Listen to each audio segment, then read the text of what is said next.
साथियों, आप सभी का खैर मकदम है, इस्तकबाल है इस्लाम दर्शन केंद्र हमारे इस चैनल पर। आज हम एक ऐसे शब्द की बात करने जा रहे हैं जिसे लेकर अक्सर गलतफहमियां फैला दी जाती हैं। वह शब्द है काफिर।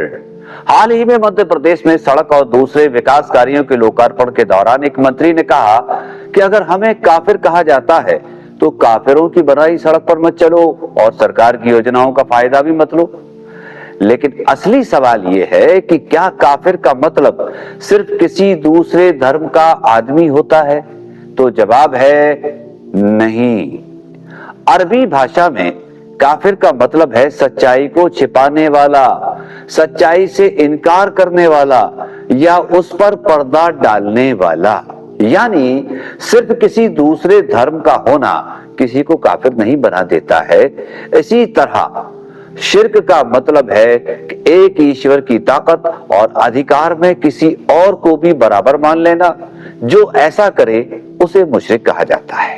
अगर हम दुनिया के और धर्मों के बारे में देखें तो लगभग सभी यही कहते हैं कि इस पूरी दुनिया को बनाने वाला, चलाने वाला और सबकी परवरिश करने वाला एक ही है। कोई उसे ईश्वर कहता है, कोई अल्लाह, कोई परमात्मा या परमेश्वर। नाम अलग अलग हो सकते हैं लेकिन बात एक ही है। इसलिए पूरे धर्म या पूरे समाज को काफिर कह देना सही नहीं है। ये फैसला किसी नेता का नहीं बल्कि धर्म का विषय है और उसे धर्म के जानकार ही समझा सकते हैं। आज जरूरत इस बात की है कि हम धार्मिक शब्दों का सही मतलब जानें, न कि आधी अधूरी जानकारी के आधार पर राय बना लें। राजनेताओं का काम राजनीति करना है लेकिन धर्म का काम इंसान को सच, इंसाफ, मोहब्बत और भाईचारा सिखाना है। इसलिए अगर कोई भी धार्मिक शब्द सुने तो पहले उसका सही मतलब जानिए। किसी की बात सिर्फ इसलिए मत मान लीजिए कि वह बड़ा पहुंचा हुआ है या बड़ा आदमी है।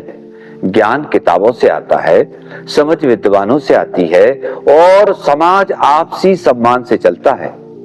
आइए नफरत नहीं, सही जानकारी फैलाएं, एक दूसरे के धर्म का सम्मान करें और मिलजुल कर ऐसा समाज बनाएं जहां सच की बात हो, भाईचारे की बात हो और इंसानियत सबसे ऊपर हो। धन्यवाद।